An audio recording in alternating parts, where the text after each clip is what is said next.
Was Pepsi Paloma murdered? By Rodorades. At Inquirer.net. Inquirer.net. U.S. Bureau. 12:45 a.m. March 15, 2014. Pepsi Paloma, a Filipino-American who was born Delia Buenas Smith, starred in her first movie, Brown Emmanuel, when she was only 14. While promoting the movie several months later, she was gang-raped by 3 well-known Philippine TV personalities. 3 years later, after starring in 9 movies when she was still only 17, she committed suicide. Or did she? One of the few dailies allowed to publish during the martial law regime, the Times Journal on June 1, 1985 carried the banner headline, "Pepsi Paloma Kills Self by Hanging." The front-page news article reported that the day before, Pepsi Paloma's limp body, clad only in a flimsy yellow nightgown, was found hanging inside a closet from a 3-inch thick and 36-inch long cotton sash. PFC. Willie Borgonia, the officer in charge of the Quezon City Police investigation at the scene, told reporters that his suicide conclusion was based on the presence of the cotton sash around the victim's neck and the discovery of her personal diary, which indicated that she was depressed because of monetary problems. There is no record that the Quezon City Police checked for any fingerprints around the closet to determine if there was any foul play involved. There was no report of the presence of any stool or box inside that closet to provide some indication of how the victim managed to hang herself.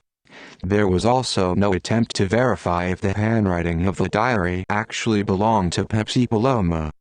It was an open and shut case as far as Private First Class Willie Borgonia was concerned, so there was no need to bother with forensic crime scene investigation, except that Pepsi's manager, Babette Corcuera, disputed the official police explanation of monetary problems as the cause of her alleged suicide.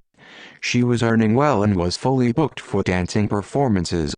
She just finished the Pepsi Paloma show at the Bugha and 10 other beer houses, which paid her at least 2,500 pesos per performance, a large sum in 1985, and she had 3 film offers lined up, Corcuera said. Even though she was only 17, Pepsi had adopted a 4-month-old son whom she was reportedly very close to. She wanted to provide for this child what she did not have. From all indications, Pepsi Paloma was a remarkably responsible young girl, not the type who would just loop a sash around her neck and just kill herself. Corcuera told the Times Journal that Pepsi was so looking forward to celebrating her 18th birthday the next year. She even made me promise to throw a big party for her at a hotel because it would be her debut, Corcuera added. One reader recalls attending the funeral wake of Pepsi Paloma when he was only 9 years old and noticing visible marks around her neck which indicated to him that she was strangled. Even a 9-year-old boy knew then that a cotton sash could not have caused the marks he saw around her neck. A friend used to joke that it was a waste of time to use metal detectors on Filipinos traveling to the U.S. because Filipinos do not blow themselves up in planes. It's not in the DNA of Filipinos to commit suicide, he observed. Even Filipino Muslim jihadists in the Philippines detonate bombs from a distance rather than blow themselves up, he added. Generally, only those suffering from severe mental depressions are likely to commit suicide, and there was no indication that Pepsi Paloma was experiencing bouts of clinical depression that would cause her to end her life. So if she did not commit suicide, was she murdered? Pepsi Paloma was only 14 years old when she and another actress named Guada Guaran reported that they were drugged in a bar and brought to a room at the Sulo Hotel in Quezon City where they were gang-raped by Joey De Leon, Vic Soto and Richie DeHorsey, the comedian host of the popular TV show, Eat Yaliga. Pepsi Paloma reported her gang rape to her mother, who contacted the police authorities, where it made the headlines of the dailies. But the police would not file criminal charges against the rapists unless and until Pepsi Paloma hired a private prosecutor to pursue the criminal case. Pepsi sought the help of then Defense Secretary Juan Ponce Enrile, who referred her to Rene Cayetano, the lead attorney of the Accra law offices, who agreed to represent Paloma for free. But while Cayetano was preparing to file the formal complaint with the police authorities, PEPSI Paloma was suddenly reported missing. In 1982 martial law Philippines, no one got abducted or salvaged unless it was done by the Metrocom Intelligence Security Group, MISG, led by notorious human rights violators Col. Rolando Abadilla and Captain Panfilo Lacson, and they did not abduct PEPSI Paloma. Assigned the task of finding PEPSI Paloma, Abadilla and Lacson knew exactly where to find PEPSI Paloma. They tracked down Bienvenido Mendoza, known infamously as Benulo, and their suspicion proved accurate when they found PEPSI Paloma held captive by Benulo. They knew he was the likely suspect because he was known as the main enforcer of the Costello clan, which is on the maternal side of the Soto family. Benulo had been sentenced to life imprisonment for the June 15, 1953 murder of Manuel P. Monroy, who was a prosecution witness against then-Secretary of National Defense Oscar Costello, the uncle of Vic and Tito Soto. The Philippine Supreme Court affirmed his murder conviction on May 30, 1964, Gr. No. L. 10774, but it is not certain how much time he actually spent in prison. Benulo readily confessed to Col. Abadilla that he was an accomplice of the Costellos. Despite his arrest and confession, however, there is no record that Benulo was ever charged with any crime connected with the abduction of PEPSI Paloma. After her rescue, PEPSI reported that Tito Soto visited her and coerced her by reportedly placing a pistol on the table in front of her into signing an affidavit of desistance for her not to press rape charges against Soto's brother and his cohorts. In exchange for the dismissal of the rape charges, Joey De Leon, Vic Soto and Richie DeHorsey issued a public apology to PEPSI Paloma, which was published in the People's Journal on October 13, 1982. We hope that you will not allow the error we have committed against you to stand as a stumbling block to that future which we all look forward to.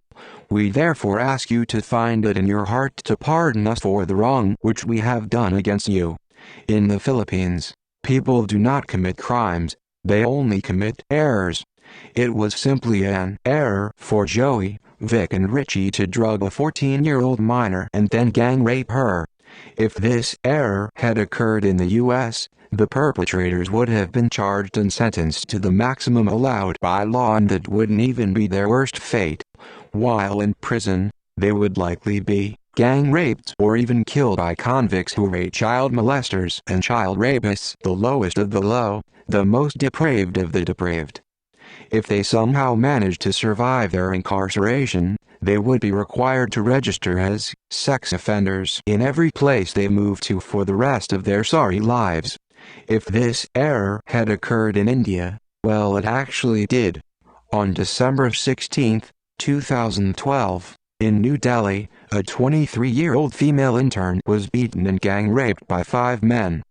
The woman later died from the beating in a case that ignited widespread protests all over India. The perpetrators were arrested and charged with sexual assault and murder. One of them hung himself while in police custody. The rest went to trial and were found guilty and sentenced to death by hanging. Coincidentally, this week the Delhi High Court affirmed their death sentences.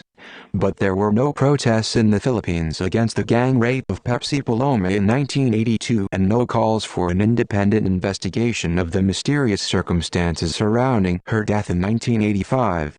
No charges were ever filed against any of her rapists or abductors. Instead, 57-year-old Vic Soto is the reigning box office king of Philippine movies and has been linked romantically to a succession of beautiful actresses from Dina Bonvi and Pia Guanio to Pauline Luna. Joey De Leon was 36 years old when he participated in the gang rape of 14-year-old PEPSI Paloma, who was young enough to be his daughter.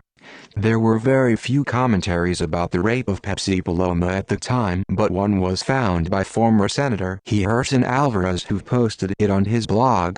Tito Sato's talent in politics was first tested in October 1982 when he spearheaded a settlement for the rape case filed by sexy stars Pepsi Paloma and Guadaguaran against Tito's younger brother Vic Sato and his Eat Biliga co-hosts Joey DeLeon and Richie DeHorsey.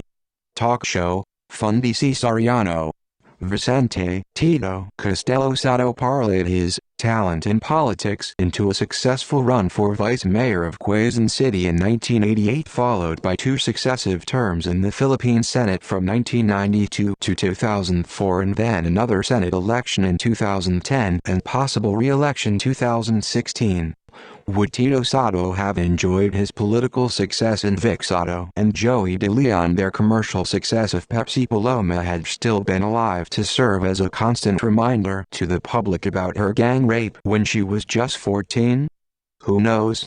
When my article, http://globalnation.inquirer.net/99861/the-rape-of-Pepsi-Paloma was published in the Inquirer Online edition on March 5, 2014, I expected some response from the TVJ principals. But none of them responded to deny any of the assertions of the article, although a number of their rabid fans rose to their defense by wildly speculating on what my motivation may be for bringing up the issue now. To them, I quote Dr. Martin Luther King, Jr., "The arc of the moral universe may be long, but it bends towards justice." One fan of Tito, Vic and Joey even used the name, Jim Paredes, to defend his idols. The real Jim Paredes immediately posted on his Facebook page that an imposter had maliciously used his name to express a sentiment he did not share. The real Jim Paredes wrote, "I also wish to say that like many people, I believe Pepsi Paloma did not get justice. So far, over 128,000 people have expressed a similar sentiment and downloaded and shared my Pepsi Paloma article on their Facebook pages. It has officially gone viral. Perhaps it will spur a movement to boycott Eat Bulaga and the show's advertisers to finally retire it after 35 long years. Perhaps people will now openly talk about what happened to Pepsi Paloma. There was no social media and no free press in the Philippines in 1982 when a 14-year-old minor was gang raped, nor in 1985 when a 17-year-old girl with a 4-month-old adopted son committed suicide. There is no excuse for silence now, for perpetuating the culture of impunity. Justice for Pepsi Paloma. http://globalnation.inquirer.net/100369/was-Pepsi-Paloma-murdered